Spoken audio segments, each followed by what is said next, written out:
কেমন আছেন বন্ধুরা? আশা করি সবাই ভালো আছেন। আজ আপনাদের আমি দেখাবো কিভাবে নানান ধরনের বটম ফোনের আনলক করবেন আপনারা। আমার এই ফোনটা আমার এক কাস্টমার দিয়েছে, সেই ফোনের লকটা ভুলে গিয়েছে। লক মানে হলো ওই যে প্রাইভেসি লক, ফোন ওপেন করার সময় যে প্রাইভেসি লকটা। আবার কেউ কেউ আবার ভাবিয়েন না যে এটা পিন লক। পিন লক নাই, পিন লক তো 1 2 3 4 সিমের যে পিনটা, এটা হলো প্রাইভেসি লক। যেমন সেটটা চালু হওয়ার পর লকটা চাইবে। এই লকটা যদি আপনারা না দেন তাহলে ফোনটা চালু হবে না। তাহলে বন্ধুরা আপনারা দেখে নিন কিভাবে আমি এই ফোনটা আনলক করি।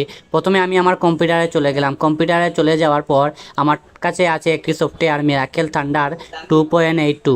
এই ভার্সনের যে মিরাকেল ভার্সনটা আপনারা অনলাইনে পেয়ে যাবেন, এটা ডাউনলোড করে নিন। মিরাকেলের এই ভার্সনটা আপনারা গুগলে পেয়ে যাবেন। ক্র্যাক ভার্সনটা আমিও ডাউনলোড করেছি, আপনারাও ডাউনলোড করে নিন স্ক্রিনের ফটোটা দেখে।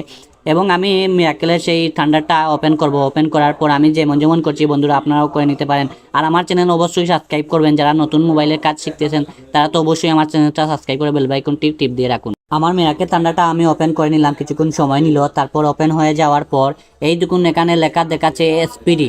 আপনারা দেখতে পাচ্ছেন মিরাকেল স্টোরের মধ্যে দেখুন এসপিডি লেখা।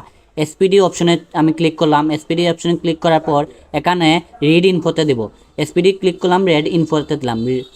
রিড ইনফোতে দেওয়ার পর আমি আমার ফোনের ব্যাটারিটা খুলবো। ব্যাটারি খুলে আমি ব্যাটারি লাগাবো এবং কেবল লাগানোর সাথে সাথে ওই যেই বটনটা আমি দেখাচ্ছি সেই বটনে আপনারা ক্লিক করুন।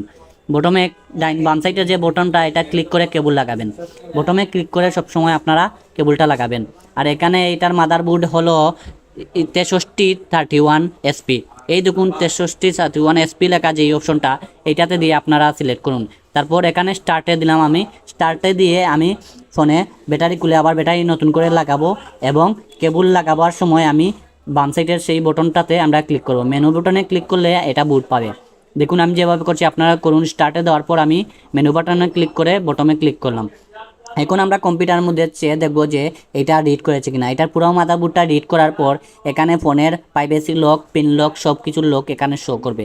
এখানে দেখুন 0122123422332211। আমি এখান থেকে সবটি ট্রাই করব, দেখব কোনটা কাজ করে। আপনারা এইভাবে আন্দাজ করে আপনারা যে কোনো একটা লক মারবেন, দেখবেন কাম হয়ে যাবে। মাদারবোর্ড পুরোপুরি রিড হওয়ার পর আমি ব্যাটারি খুলে আবার ফোনটা চালু করলাম। আপনারা আমার মতো থিম টু সিম করুন, দেখবেন আপনাদের কাম হয়ে যাবে। আর আমার চ্যানেলে আপনারা পেয়ে যাবেন নানান ধরনের ফোনের সমস্যার সমাধান। আপনারা সাবস্ক্রাইব করুন। আমি কম্পিউটারের স্ক্রিনে দেখে দেখে আমি লকটা মারবো। প্রথমে 011 দিব, দেখবো এটাতে লক খুলে কিনা। এই দেখুন আমার ফোনটা খুলেছিল কিন্তু 2233-তে। তবে আমরা প্রথমে যেটা দেখাইছে ওইটা আমরা ট্রাই করব। আপনারা এইভাবে একটা দুইটা তিনটা ট্রাই করে যেটাতে লক খুলে চেক করে নেবেন। আমার এটা লক হলো 2233। যেহেতু এই দেখুন আনলক কোড লেখা আছে, আনলক কোডে লেখা আছে 2233 দিলে দেখবেন এটা লক খুলে যাবে। প্রথমে আমরা 0 দিয়ে 3টা 1 চেক করব।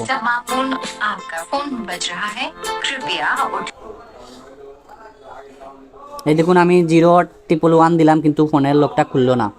তারপর 1234 দিব, দেখবেন লকটা খুলবে না। কিন্তু 2233 দেওয়ার পর লকটা খুলে যাবে। এই দেখুন আপনারা স্ক্রিনে দেখতে পাচ্ছেন যে আনলক কোড 2233। এখন আমরা এইটা দেখে দেখে 2233 চেক করব। 2233 মারলাম, এই দেখুন ওকে দিলাম, ফোনটা চালু হয়ে গেছে। এভাবে আপনারা 3-4টা কোড দেখাবে, সেখান থেকে আপনারা যেটা মন চায় আপনারা চেক করতে পারেন। আমার 2233 দেওয়ার পর হয়ে গেছে, আপনাদের বেলা অন্যটাও দিতে হতে পারে। তাহলে বন্ধুরা ভালো থাকবেন, সুস্থ থাকবেন। আর আমার চ্যানেলটি সাবস্ক্রাইব করতে ভুলবেন না। আর যারা যারা নতুন কাজ শিখতে চান আমার চ্যানেল সাবস্ক্রাইব করে বেল আইকনটি আইকন মারেন। আর হ্যাঁ, যদি আপনাদের কম্পিউটারের মিরাকেল থান্ডার অপশনে যদি স্টার্ট অপশনটা যদি শো না করে, তাহলে আমার ইউটিউব চ্যানেলে পেয়ে যাবেন কীভাবে স্টার্ট বটনটা শো করতে হয়। আপনারা থান্ডারের অপশনে গিয়ে আপনারা হ্যান্ডেল যে অপশনটা ওইটা ডিলিট করে দেবেন, দেখবেন আপনার স্টার্ট অপশনটা শো করবে। তাহলে বন্ধুরা ভালো থাকবেন।